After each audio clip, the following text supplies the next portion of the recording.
कि आगे बढ़ते हैं। काफ़ी दिनों से आपकी जो महागठबंधन की सरकार है वो सत्ता में नहीं आ पाई है। इस बार चांस बन रहा था, लेकिन फिर प्रशांत किशोर के आने से क्या लगता है तेजस्वी यादव की राह कठिन होने वाली? कुछ देखिए, प्रशांत किशोर जी के आने से मुझे लगता है कि महागठबंधन के लिए रास्ता कठिन नहीं है, यही से एनडीए के लिए भी ये रास्ता जो है काफ़ी कठिन हो जाएगा, क्योंकि प्रशांत किशोर जी जिस रास्ते पर काम कर रहे हैं, अब कितना महागठबंधन को नुकसान पहुंचेगा और कितना एनडीए को पहुंचेगा, ये तो उनका जब टिकट बंटवारा होगा उस पर वो उस समय बताएगा कि क्या होता है। प्रशांत किशोर जिस तरह से लोगों के बीच में जा रहे हैं, बता रहे हैं, एक बड़ा सा रोड मैप बना कर रखे हुए हैं कि हम बिहार को किस तरह से बदलेंगे। क्या लगता है महागठबंधन के पास कुछ ऐसा रोड मैप बना हुआ है कि हम बिहार में कैसे बदलाव लाएंगे? जब जी मैं पूरी जिम्मेदारी के साथ कहना चाहता हूँ, आपको याद होगा 2020 के चुनाव में हमारे नेता ने जो अपना घोषणा पत्र जारी किया था, हमारा पहला एजेंडा था, और तेजस्वी जी ने कहा था कि जिस दिन हमारी सरकार बनेगी एक मौका दीजिए, कैबिनेट की पहली मीटिंग में पहली कलम से हम 10 लाख युवाओं को रोजगार देने का काम। मेरी बात समझिएगा, तो नीतीश बाबू ने क्या कहा था, ये जो कहता है कि 10 लाख युवाओं को हम रोजगार देने का काम करेंगे, पैसा क्या अपने बाप के घर से देगा? आप लोगों को अच्छी तरह याद है होगा।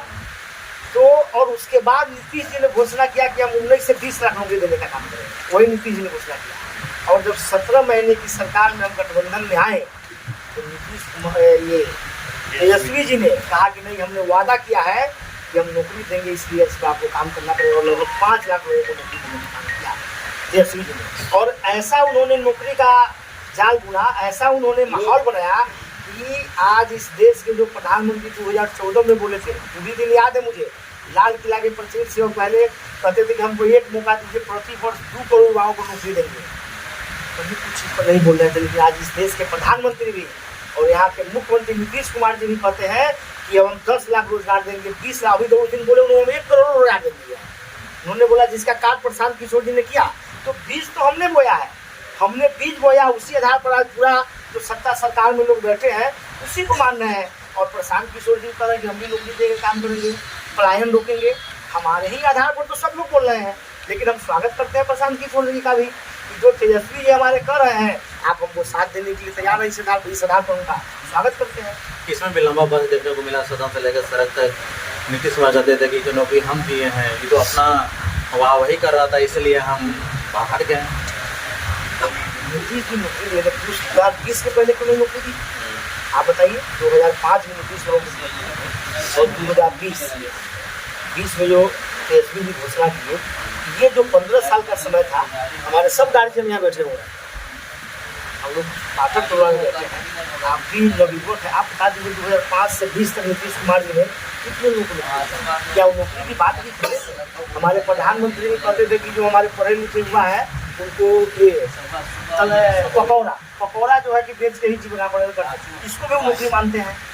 तो उससे पहले कहाँ इन्होंने किया, इसलिए यह दर्शाता है कि तेजस्वी जी ने जो घोषणा किया 20 में, उसके बाद से ही नौकरी की बात हो रही है। और मुझे पूर्ण विश्वास है कि तेजस्वी जी की यदि सरकार बनेगी तो निश्चित रूप से इस देश का जो युवा भटक गया है, आज इस देश का युवा भटक रहा है, उसको कोई पूछने वाला नहीं है। जो एम ए किए हुए, बी ए किए हुए हैं, जो इंजीनियरिंग किए हुए हैं, कोई पूछने वाला नहीं है। तो इससे लोगों के लिए तेजस्वी जी जो है चाह रहे हैं कि सभी को कहीं ना कहीं रोजगार मिले, और सरकारी रोजगार मिले। वो पकौड़ा तलने की बात नहीं करते हैं, वो रोड पर कुछ बेचने की बात नहीं करते हैं, वो सरकारी नौकरी की बात करते हैं। और निश्चित रूप से तेजस्वी जी का उम्र कम है, हम लोग का भी उम्र कम है, ईमानदारी से हम लोग राजनीति करने चले हैं, लंबा राजनीति करना है, और विकास की लकीर को खींच कर ही हम लंबा राजनीति कर सकते हैं। विकास के बिना जो है समाज का विकास नहीं हो सकता, जैसा आपने अभी देखा यहाँ। तो हम कितना तत्पर है, एक हम राष्ट्रीय जनता दल के सिपाही, आपने इस बात को देख लिया होगा कि तत्पर हम लोग कितना है। न मैं विधायक हूँ, न मैं कोई पद पर हूँ अभी, लेकिन हम कितना तत्पर कि हमको लगा कि जहाँ जरूरत है वहाँ हम आपसे उनसे भी मदद करके करना होगा उस कार्यक्रम को।